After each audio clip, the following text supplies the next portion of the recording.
The One Tribe Award honors a former student athlete who has significantly contributed to her local community or a nonprofit organization and has inspired others.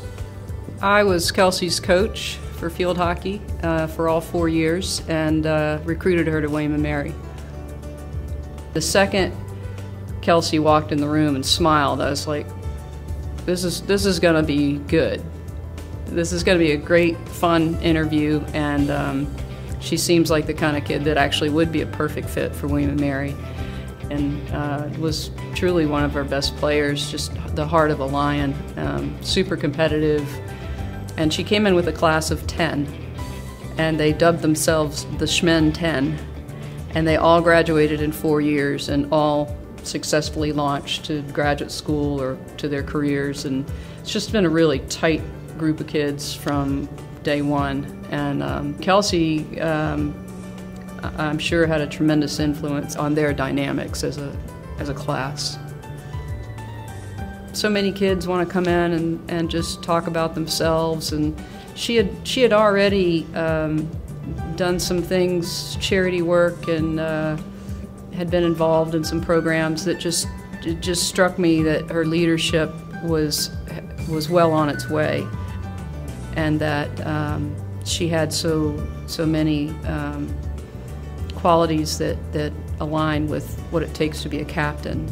Mainly service to others, but mostly you feel better after you've had a conversation with Kelsey. You know, she's just that kind of person that has a great deal of empathy and compassion, and you know, she can also tell you to buck up and you know, charge on. So she just has a really strong emotional intelligence about her that draws people to her. The biggest accomplishment for that particular era came not as much on the field as in the classroom.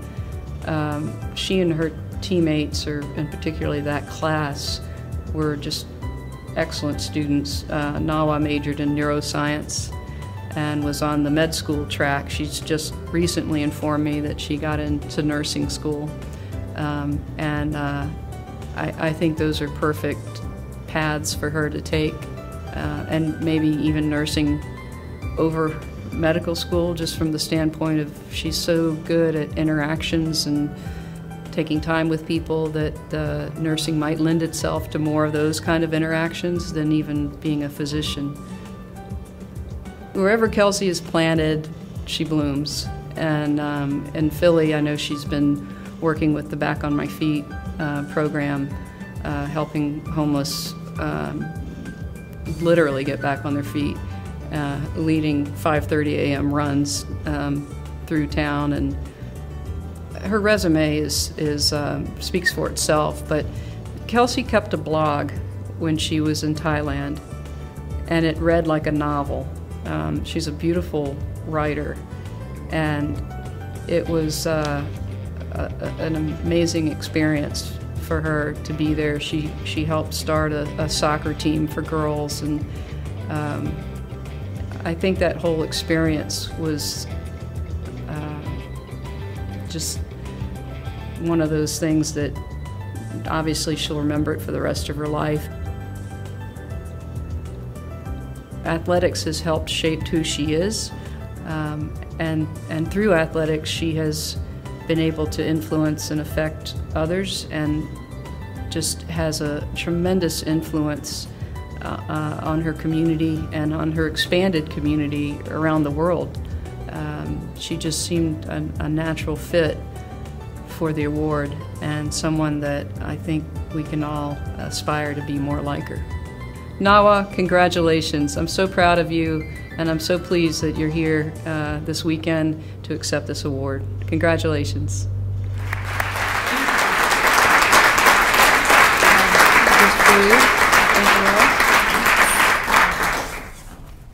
Thank you. That was quite an intro. It's always good to be back here, but especially so under these circumstances. And it's awesome to see the tribe legacy living on here. And it's been amazing to see how it's transformed over time, but also that spirit just remains. And when I was a freshman, the walls at William Mary Hall were blank and green and gold, and at some point Julia led the charge to put the quotes up that line the hall, and there's one, many of them struck a chord with me, but there was one that always I really connected with, and it says, no matter how you feel, get up, dress up, show up.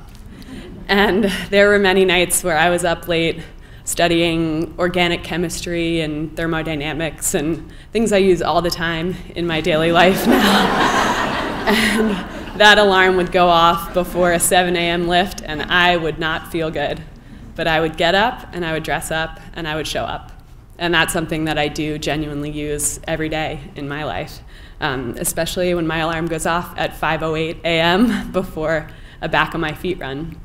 And I'll be the first to admit that most of the times my first thought is, this is probably my last run with back of my feet. This is totally unsustainable. It's still dark outside, and I don't have to be here, so I'm probably gonna cut it after this. And I get up, and I dress up, and I show up, and soon enough I'm on a street corner in Philly, and I'm giving bear hugs to a bunch of guys and huddled up with teammates quite unlike the girls that surrounded me on Bush Field most days, but I'm equally passionate about what we're trying to accomplish, and that's really what I do for Back of My Feet. I show up when it's hard. And because of that, I get to witness the transformative power of athletics 3 days a week. And that's what I do. I show up. And every time I run home, I'm reminded of why I'm out there. And I try to hold on as tight as I can to that so that the next time my alarm goes off, I can get up again and dress up and show up. Athletics are amazing and transformative, and they will connect you to people in really impactful and incredible ways. And to all the young athletes in the room, don't ever forget the power of your presence. 4 years at the College of William Mary is the best preparation for the next team that you'll be a part of, and most likely it'll be off the field, off the court, out of the pool, and in classrooms and hospitals and office buildings. And it's gonna be hard, and there will be days where you're tired and you're underprepared and overwhelmed, and you gotta just get up. Throw your scrubs on, lace your sneakers up, zip your briefcase, and show up. No matter how you feel, get up, dress up, show up. And represent this tribe with your presence and your passion. Thank you for the opportunity to show up today.